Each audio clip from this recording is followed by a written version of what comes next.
So now we're going to read the explanation for what we went over last week. The author said,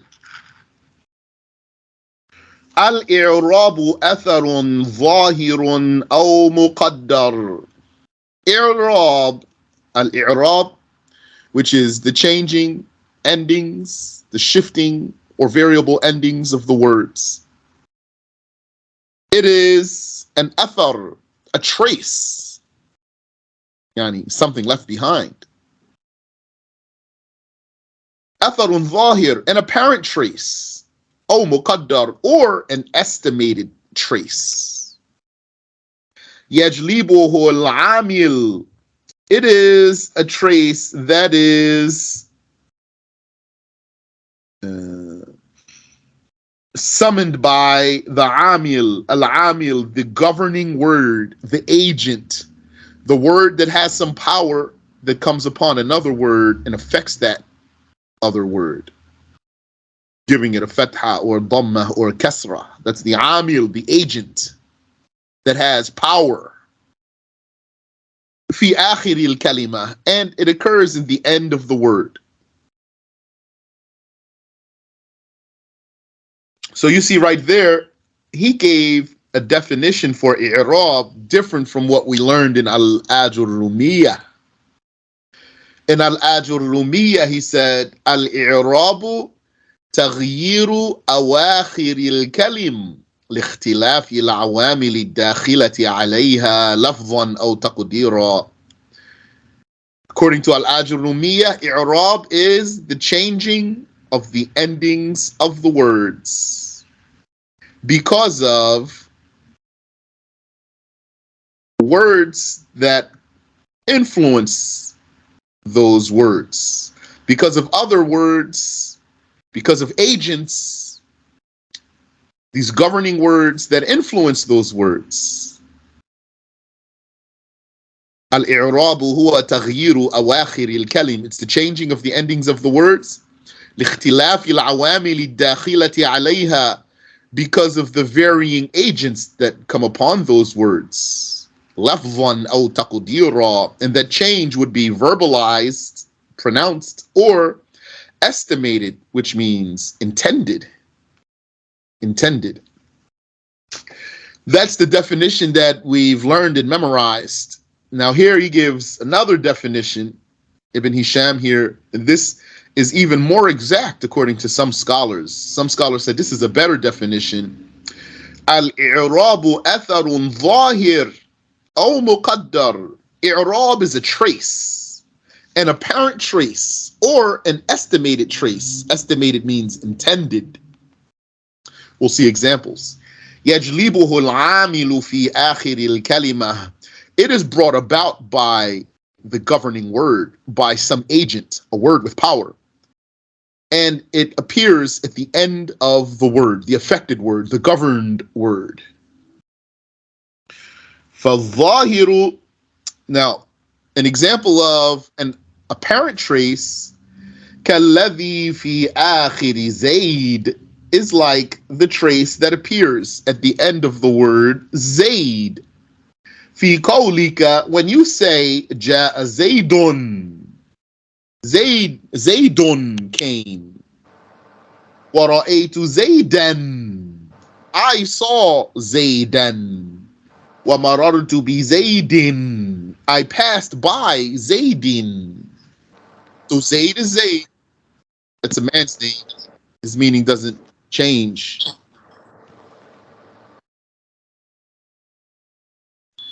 But its position in the sentence changes, its role that it plays in the sentence changes.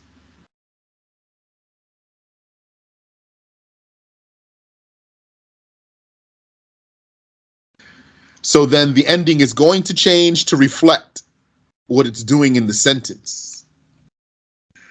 وَالْمُقَدَّرُ كَالَّذِي فِي آخِرِ الْفَتَى. And the estimated change, the intended or the estimated trace, which is the intended trace, we're not going to pronounce it, is like in the end of the word al-fata. Fata means lad, a lad. Al-fata, it ends with an alif. Fi qawlika, when you say ja al-fata wa ra'aytu al-fata wa marartu bil-fata. So you see that the ending, that the trace didn't appear at the end of the word al-fata in these three cases, unlike the word Zayd, and that's because of the alif. In the word al-fata, that letter alif does not accept vowels. We're not able to put a dhamma, fatha, or kasra on that alif to verbally express the trace that has been brought about by the governing word.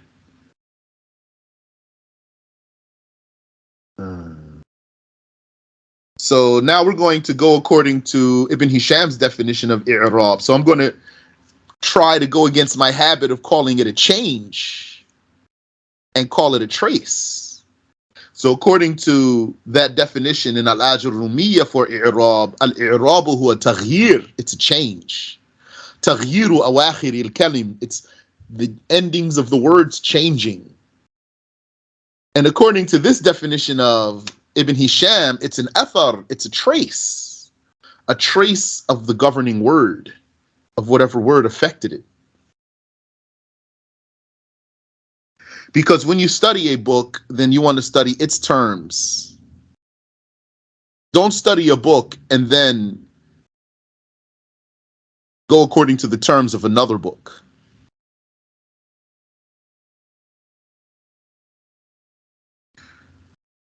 فإنك تقدر الضمة في الأول والفتحة في الثاني والكسرة في الثالث. Indeed, you estimate, you intend the dhamma in the first one, ja al-fata, as if there's a dhamma here on that alif, but an alif cannot take a dhamma. So you're merely intending that. And ra'aytu al-fata, as if there's a fatha here on that alif, and marartu bil-fata, as if there's a kasra here on this alif. But you cannot pronounce any vowel on an alif. And so you're just intending that trace.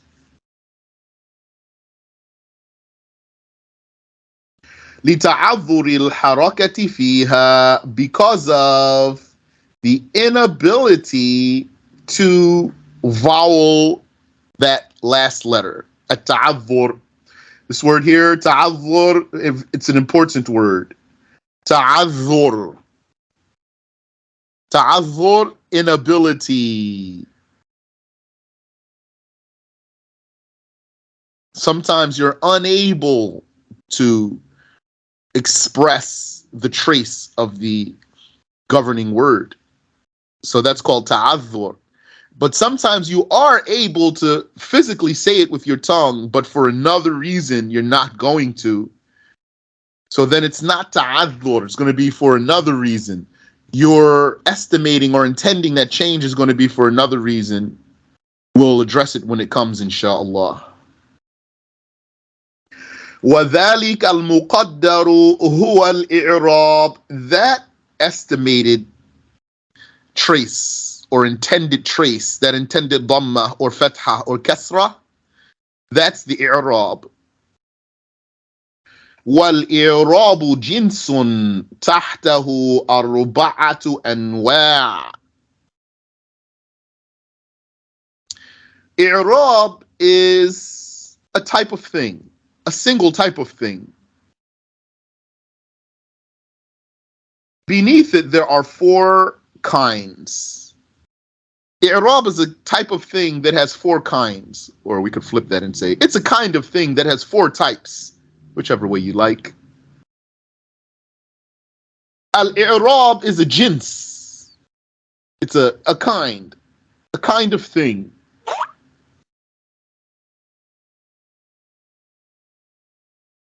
It has beneath it four kinds.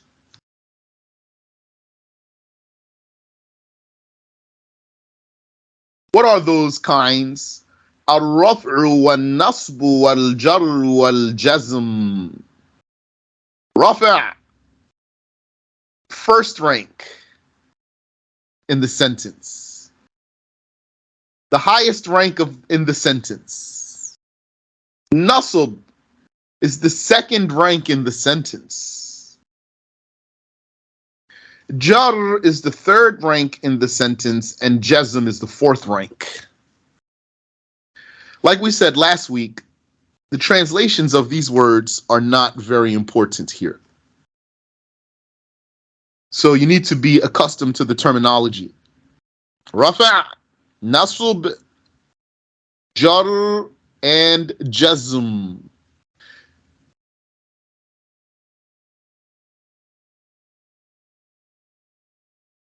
And we said last time that English sentences have what's called case. So the closest thing to i'rab in English is what's called case. And they don't match completely, as far as I know.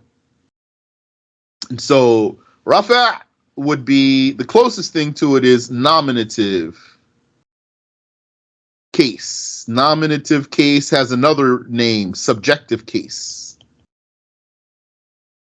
That's rafa', approximately, not exactly. And nasb is accusative case, approximately. And jar is genitive case, exactly. Yani, it works the same. And jazm, I didn't find an equivalent in it for English. Jazm. So jazm, some people have translated it in different ways, apocalyptic case or other things. Jazm, the jazm case. That's, we're going to see when it comes, inshallah ta'ala. Is there any questions so far?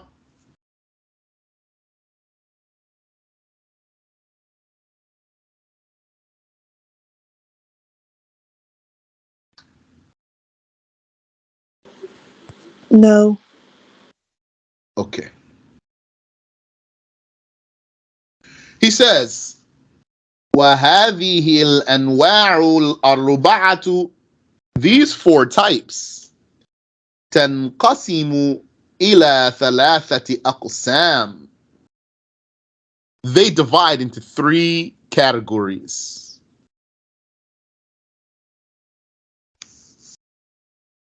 قسم يشترك فيه الأسماء والأفعال. One category is shared by nominals and verbs.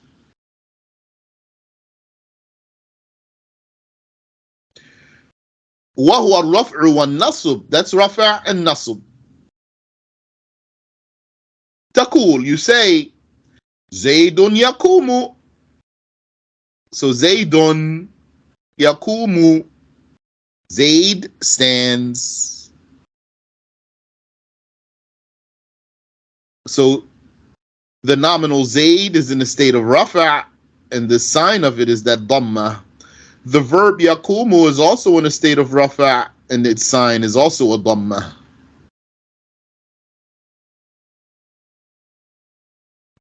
So Zaydun yaqumu, that's in the nominal and in the verb. Wa inna Zaydan lan yaquma. Wa inna Zaydan lan yaquma. Zaydan, the fatha, wa inna Zaydan, because the word inna, that's the agent here, the governing word. It's influencing Zayd, and therefore gives Zayd a fatha. Inna Zaydan lan yaquma. Also, this lan is the governing word. It's affecting yaqum and brings about a fatha because it puts it into a state of nasb. Inna Zaydan lan yaquma. So rafa and nasb exist in both nominals and verbs, like we said before.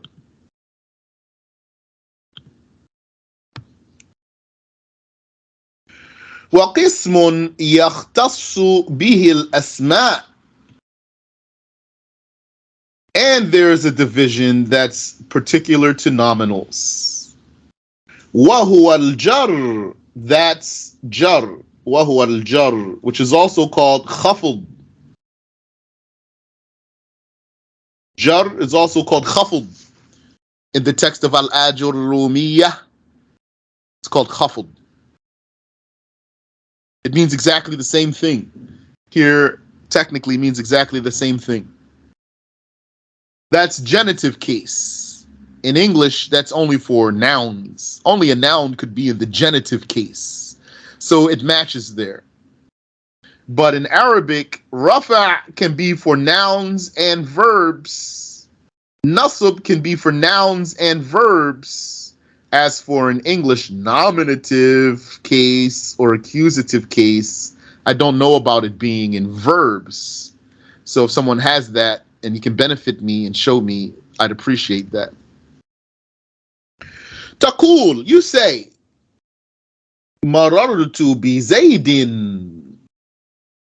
Marartu bi Zaydin. So ba here is the governing word.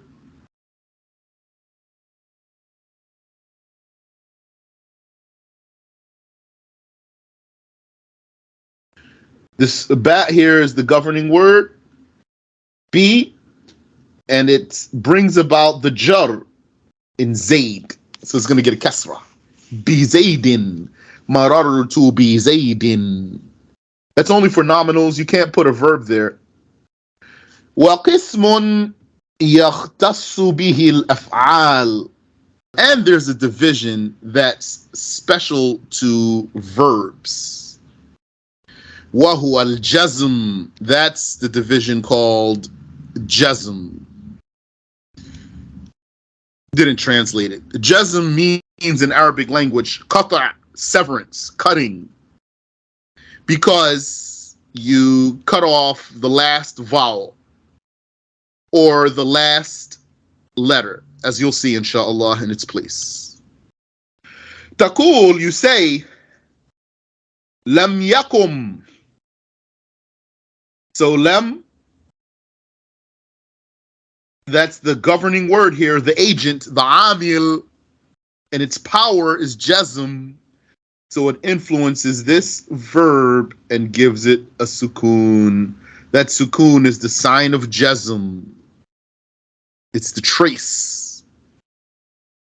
That sukoon is the trace brought about by the agent. ولهذه الأنواع الأربعة علامات تدل عليها. And these four types have signs. These four types have signs that indicate them. وهي ضربان. These signs are two types, يعني two cases, two darbs. Darb. What does the word darb mean to you? Ba, dad, ra, ba. Darb. Maybe darb means to you hit, strike. But the word darb has many meanings in Arabic language. So one of the meanings of darb is a type or a kind or a category. وهي ضربان. The signs of i'rab are two categories. علامات أصول وعلامات فروع. It has signs that are fundamental signs, original signs, and it has signs that are secondary signs, not the original ones. That goes back to the types of words. So when we learn this chapter here, you're going to learn, in order to learn this chapter, you're going to learn all different types of Arabic words. the singulars and the feminines and the masculines and all sorts of things. Those different words have different structures. Since they have different structures, sometimes they require different signs. They can't always take a dhamma for the state of rafa' because of how they're structured, or fatha for nasb, etc. So then they're going to take other signs that are the replacement signs.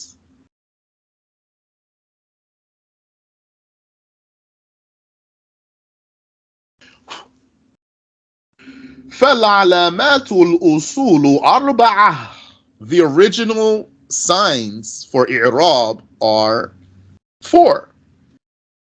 الضمة للرفع والفتحة للنصب والكسرة للجر وحذف الحركة للجزم. So it's going to be a dhamma for the rafa' and a fatha for the nasb and a kasra for the jar and the omission of a vowel for jazm, meaning a sukoon for the jazm. وَقَدْ مُثِّلَتْ كُلُّهَا. And all of them have been given examples. So he doesn't have to repeat that now. In the original text, he gave examples, and then he went and explained, which is what we just read, and he gave the examples. So now he can move on to talk about the other signs. وَالْعَلَامَاتُ الْفُرُوعُ مُنْحَصِرَةٌ فِي سَبْعَةِ أَبْوَابٍ. And the replacement signs are limited to 7 chapters or 7 cases. خمسة في الأسماء واثنان في الأفعال. 7 of them pertain to nominals and 2 of them pertain to verbs. وستمر بك هذه الأبواب مفصلة بابا بابا. And there shall pass by you, the author says, all of these chapters, all of these cases, these 7 cases, in detail, case by case. And notice that Ibn Hisham's style is to address you, the student, or the learner, or the reader. So he's talking to you. Asl, original text. إِلَّا الْأَسْمَاءَ السِّتَّةَ. He says, except for the 6 nominals. The 6 nominals. So that's a crew of Arabic nouns. 6 of them. They all rolled together as a squad, these 6. So this squad of nouns, they're called the 6 nouns. Al-Asma'u Sitta, or the 6 nominals, or the 6 names. وَهِيَ, they are أَبُوهُ وَأَخُوهُ وَحَمُوهَا وَهَنُوهُ وَفُوهُ وَذُو مَالٍ. So Abuhu means his father. His part is only an example. Here, the who, this who means his. That's only an example. You can put something else there too. You could say Abu Bakr, Bakr's father. Or Abuka, your father. Abuna, our father. It's all the same judgment. So he just gave this case. Like in Al-Ajrumiyya, he says kaf, Abuka wa akhuka. So here, Ibn Hisham, he uses a ha, Abuhu wa akhuhu. Same judgment. So these 6 nominals, they are Abuhu, his father, wa akhuhu, and his brother, wa hamuha, and her in-law, wa hanuhu, and his thing, wa fuhu, and his mouth, wa dhu mal, and the one who has money. And mal is also only an example. You could say anything there. No, not anything. This second part has conditions. Like you could say, you heard of Dhul Qarnayn, that one who's mentioned in the Quran, Dhul Qarnayn. So Dhu al Qarnayn, it's the same Dhu. Or Dhu Sa'ah, that's mentioned in the Quran, the wealthy husband, the one who has wealth, Dhu Sa'ah. He has to spend on his wife from his wealth. So I'm going to come back to these 6. Let me just read this here. He says, فَتُرْفَعُ بِالْوَاوِ. Their state of rafa', their sign or the trace of rafa' that will be summoned for them is a wow instead of a dhamma. وَتُنْصَبُ بِالْأَلِفِ. And their state of nasb is going to be by an alif. وَتُجَرُّ بِالْيَاءِ. And their state of jar is going to be by a ya. So I'll give you more details about these words as I read. Ash-sharh, the explanation.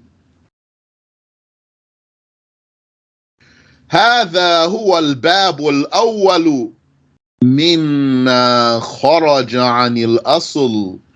This is the first case that departs from the origin. The origin is what? To have rafa' by a dhamma, nasb by a fatha, jar by a kasra, jazm by a sukun. The first case that departs this origin and brings replacement signs is the case of the 6 nominals. وَهُوَ بَابُ الْأَسْمَاءِ السِّتَّةِ. That's the chapter of the 6 nominals, al-mu'talla, al-mu'tallati al-mudafa, al-mu'tallati al-mudafa. That means these 6 nominals, they have annexation, idafa. And when you do that, you're going to give them an unsound letter. What does all that mean? So we need to back up and look at some things here, and then we're going to come back to these 6 nominals. So we need to know what idafa means here. So first question is, what's idafa?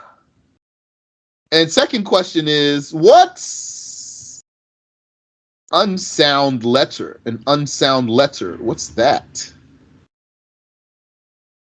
In order for us to understand what are these 6 nominals, we need to understand what does idafa mean and what does unsound letter mean. So the idafa, that's an annexation. That's when you fuse 2 words together. So for example, you say Rasulu, Rasulullahi. Rasulu, that's one word. Allahi, that's a second word. But when you put them together like this, then it becomes, they become fused together like one word. Now they're like, those 2 together are like one word. The messenger of Allah, or Allah's messenger. Rasulullahi, that's an idafa. An annexation, or what they call genitive construction, or possessive case. Possessive case. So I'll give you another example. You say deen, that means religion. Deen means religion. Al-Islam, the word al-Islam, it means submission. So those are 2 words.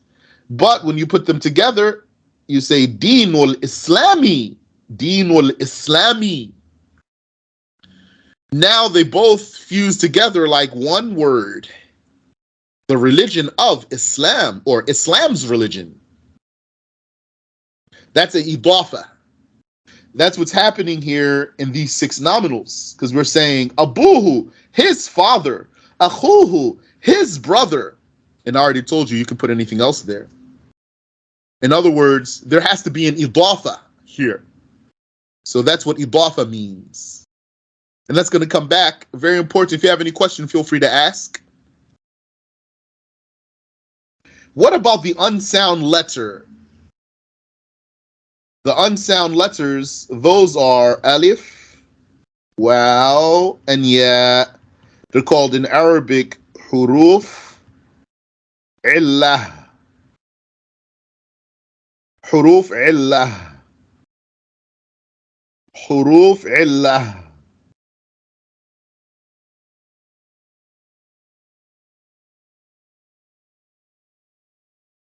Huruf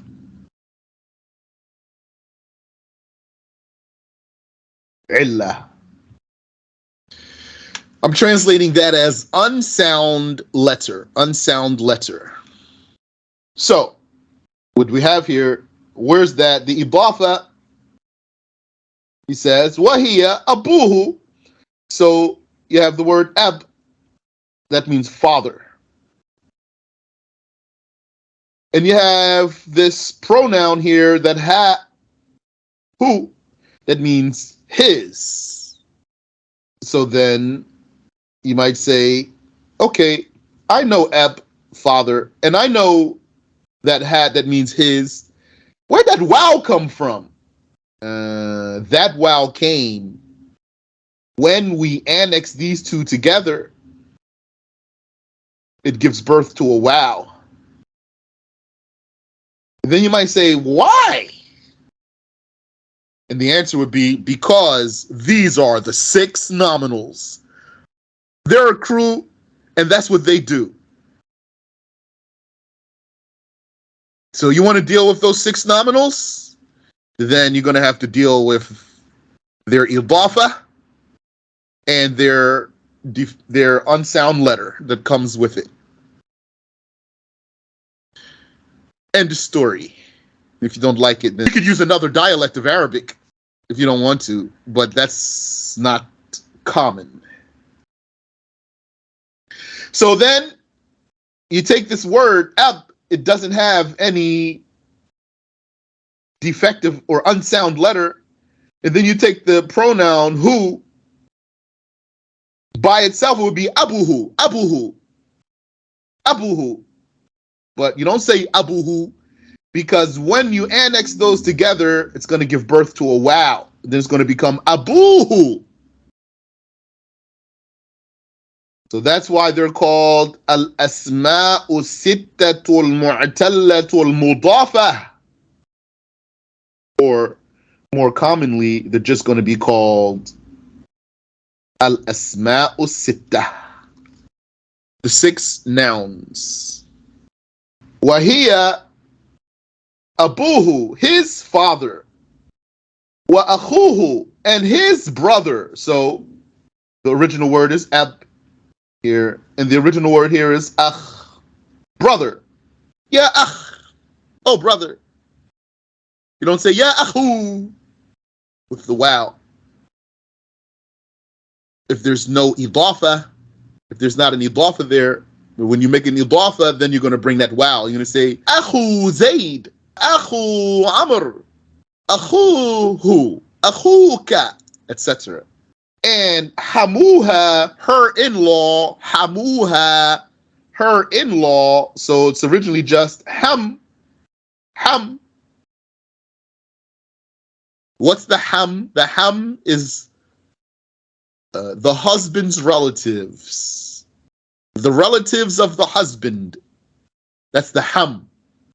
So it means then her in-law. Hamuha means her in-law. So if ham means the husband's relatives, that's very specific there. If ham means the husband's relatives, then you don't say hamuhu, his ham, his in-laws, because a man cannot have a husband. But the scholars differed about the meaning of ham. So what I told you that it means the husband's relatives, that's a saying. And there are other sayings. But he's taking that saying, that's why he said ha here. He broke the pattern. Look at the pattern. Abuhu, akhuhu, hanuhu, fuhu. How come here he said hamuha? He didn't say hamuhu. Also, it's an indication that he's taking the saying that the ham is the husband's relatives. So it means the woman's in-laws. Hanuhu, hen could mean thing, shape. And hen could mean something taboo. Something taboo. Ma yustaha min dhikrihi. That which is awkward to mention. That which is awkward to mention. Ma yustaha min dhikrihi. So it means something that's taboo. And hen, it could mean the private part in particular. So if you want, you're teaching a person, you could just say, hen means shape, something, and that's it. One of my sheikhas did that. I have one of my teachers in naHw, sister, Sheikha Rana, rahimahullah. When one of the students asked her, Ma ma'na hanuhu? She said, Al-han, ash-shay' means something. So that means she didn't subject herself to those other meanings. Wafuhu, this one, wafuhu. Here, fuhu originally means femuhu. Femuhu, his mouth, his mouth. So if we remove the pronoun, it will be just fem, mouth, fem. So look at those words, ab, akh, ham, hen, fem. Fem is mouth. Then we can bring a pronoun, and we have option here. We could say femuhu. That's valid. Femuhu, his mouth, no problem. Femuhu. Yeah, so if we do that, then he's not participating with the rest of his squad. Or if he's going to participate with the rest of his squad, then he's going to drop the meme. Drop the meme. So now we have this fat here. We have this fat here. We have this hat here, this pronoun.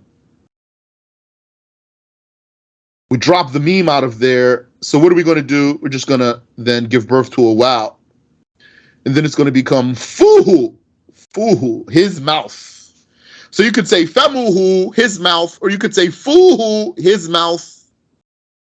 If you say fuhu, then that's one of the 6 nominals, al-asma'u sitta. And then the last one here is dhu mal. But mal is the second part of the idafa, so it's dhu. Dhu. Dhu means the one who has.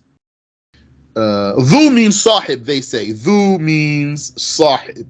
Sahib. Sahib in Arabic, you would say, oh, I know that word means companion. Kinda. But sahib is very versatile word.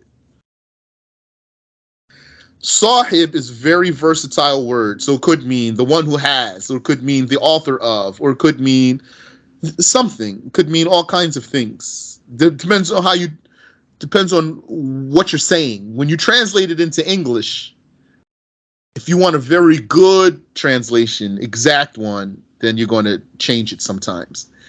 But if you want to just translate sahib as companion all the time, then you're going to wind up saying sahibul hut means the companion of the fish. That's the prophet who was swallowed by the fish. So it means the one of the fish, or the one who was swallowed by the fish.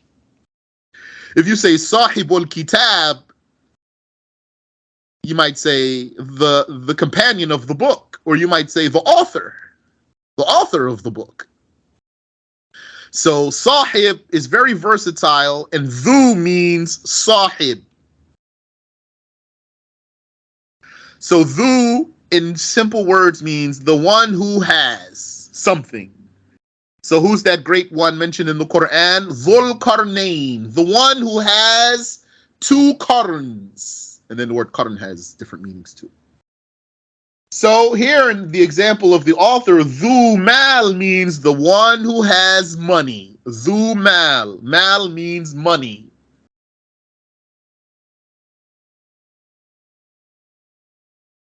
So the author says, فَإِنَّهَا تُرْفَعُ بِالْوَاوِ نِيَابَةً عَنِ الضَّمَّةِ. These words, their state of rafa is going to be by a wow. That's that wow that was born. That wow that was born when we annexed the two words together. That wow, that's the sign of rafa instead of a dhamma. وتنصب بالألف نيابة عن الفتحة وتجر بالياء نيابة عن الكسرة. تقول. So in the state of nasb, it's going to have an alif instead of a fatha. And in the state of jar, it's going to have a ya instead of a kasra. Taqul, and so you say, Ja'ani abuhu, his father came to me. Abuhu. So, abuhu is the doer of this verb. As the doer, it's going to be in a state of rafa'. And since this is one of the six nominals, its sign of rafa' is a wow instead of a dhamma. And you say, وَرَأَيْتُ أَبَاهُ. Ra'aytu, I saw abahu, his father, now gave birth to an alif. So that alif is the sign of nasb instead of a fatha. Ra'aytu abahu. And you say, marartu bi abihi. I passed by his father. And this ya was born. And that ya is a sign of jar instead of a kasra. وَكَذَلِكَ الْقَوْلُ فِي الْبَاقِي. And that's what you say about the rest of those nominals. So you would say, here, let's go with yellow. You'd say, جاء أبوه ورأيت أباه ومررت بأبيه. And you'd say here, جاء أخوه ورأيت أخاه ومررت بأخيه. And here, جاء حموها ورأيت حماها ومررت بحميها. And you say here, جاء هنوه, جاء هنوه ورأيت هناه ومررت بهنيه. And you say here, جاء فوه ورأيت فاه ومررت بفيه. And you say here, جاء ذو مال ورأيت ذا مال ومررت بذي مال. وشرط إعراب هذه الأسماء بالحروف المذكورة ثلاثة أمور. Since I think this is pretty new territory, I'd like to stop here to give you time to digest that and study. I don't want to overload you. So we're not finished with these six nominals. Can we do like a review test, kind of like a quiz, so we can see if we understood what you said so far? Okay. So then I'll ask you, how many types of i'rab are there?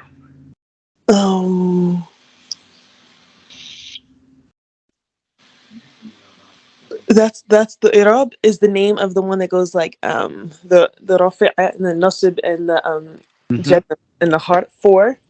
Four. Five. There's four Oh, of them. Yes, the i'rab is the rafa, the nasb, and the jar and the jazm.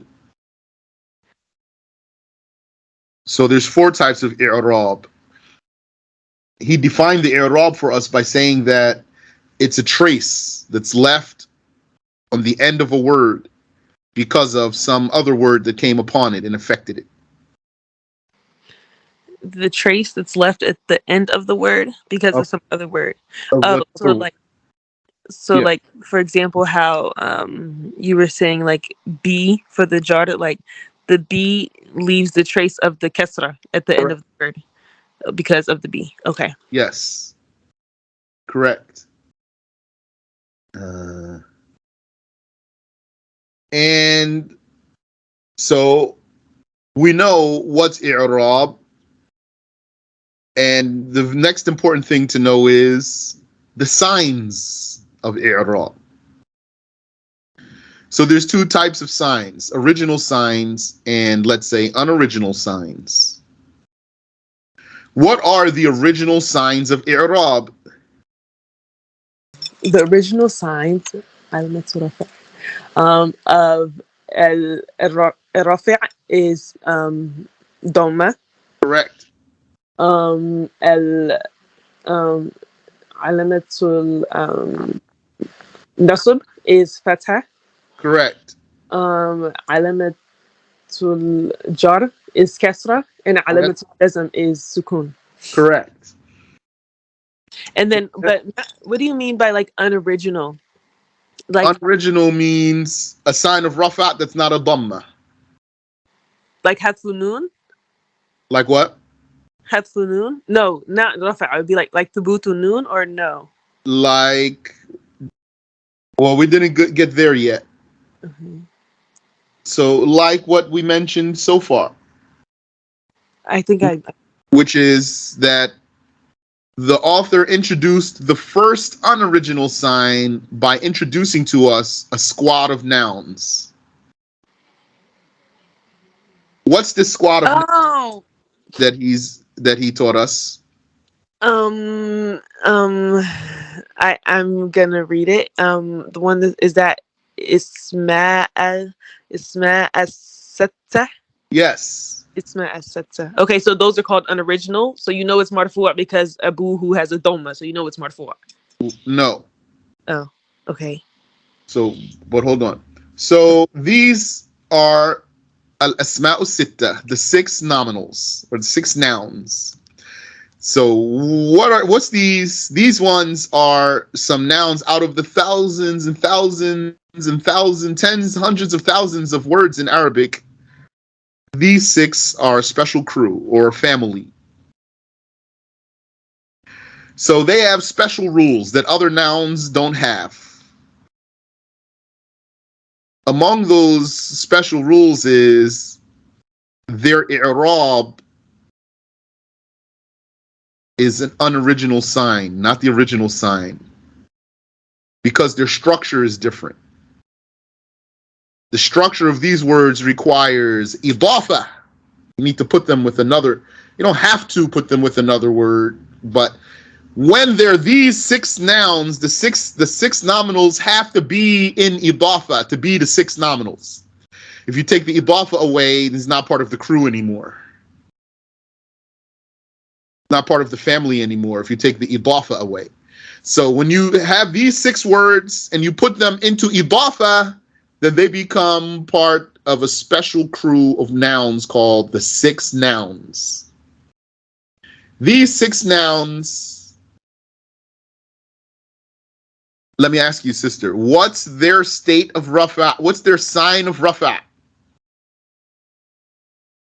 Um, I'm not sure. Is it the wow? Yes, it is.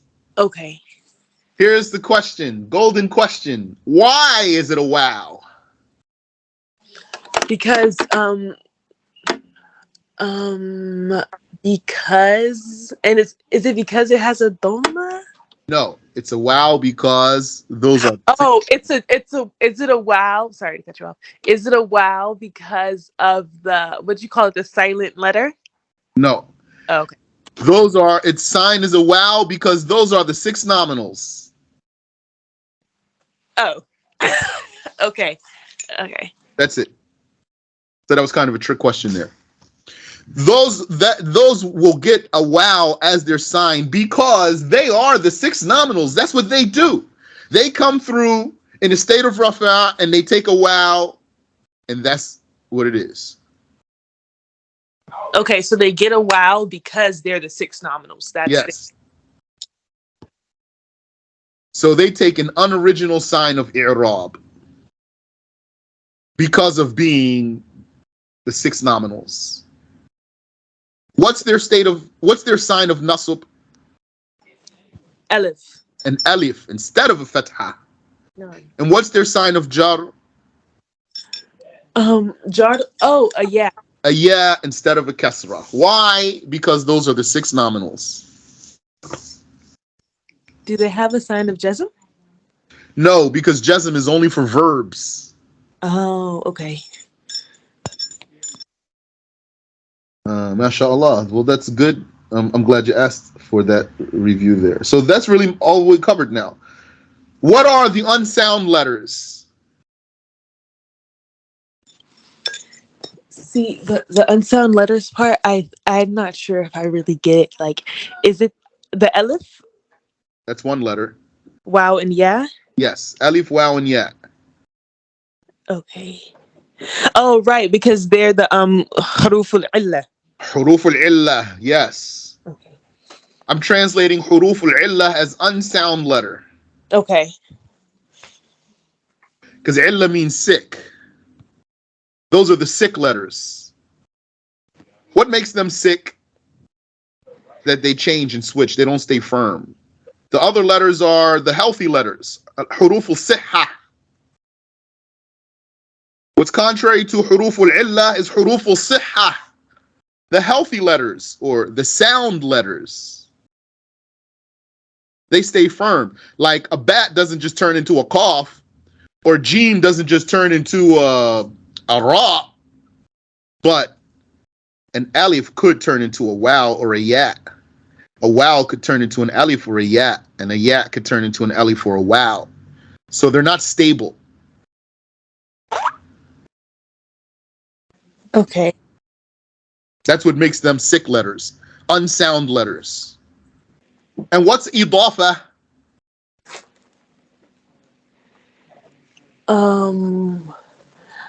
Wait, because okay, so is the idafat like the example that you gave, Rasulullahi, like is the idafat the word is like, I don't know how to explain what idafat is, but I want to know if my example is correct that Rasulu is the idafat of Rasulullahi. The idafa is both of them together. Oh, okay. The first one is called mudaf. The second one is called mudaf ilayhi. Oh, and together they're called the idafa. Yes, together they're called idafa. Okay. So idafa is basically a compound noun. It's a type of Arabic compound. Okay. You fuse two words together to act like one word. Mm-hmm. So these six nominals, when they come in idafa, then they will take unoriginal signs of i'rab, a wow, an alif, or a ya, instead of a dhamma, a fatha, or a kasra. And those are the examples you were giving, like who. Sorry? Those are the examples you were giving, like a boo hoo, or like. Yes. Okay. And hence the examples we said here. So you say abuhu, abahu, abihi, akhuhu, akhahu, akhihi. Okay. Like, So then the abu is the mudaf, and then the who, like his father, the who is the mudaf ilayhi. correct. Because okay. And that's why it takes the wow, because it's the unoriginal. It's marfu. So it's gonna take the wow, the unoriginal sign. Because it's in an idafa, because it's one of the six nominals in the form of an idafa. Okay. Okay. لما Huh? لما أفهم. You said لما تفهمي. لما أفهم. نعم. You have yet to understand. Now I understand. الآن أفهم. Oh, الآن أفهم. نعم. No. لما means yet, not yet. Wait, I thought so. If you use lemma, it doesn't. Is it like until now, or it's like not yet? Negation, though. Not yet. Yeah. Lamma means like lam. Okay. But lamma is a negation up to the present. And lam is a negation to the present or into the future. Both of them negate the past, but lamma negates the past into the present, up to the present. So it means not yet. Oh. Lam is just more general. It could negate up until now or it could keep going into the future. Okay. Alhamdulillah.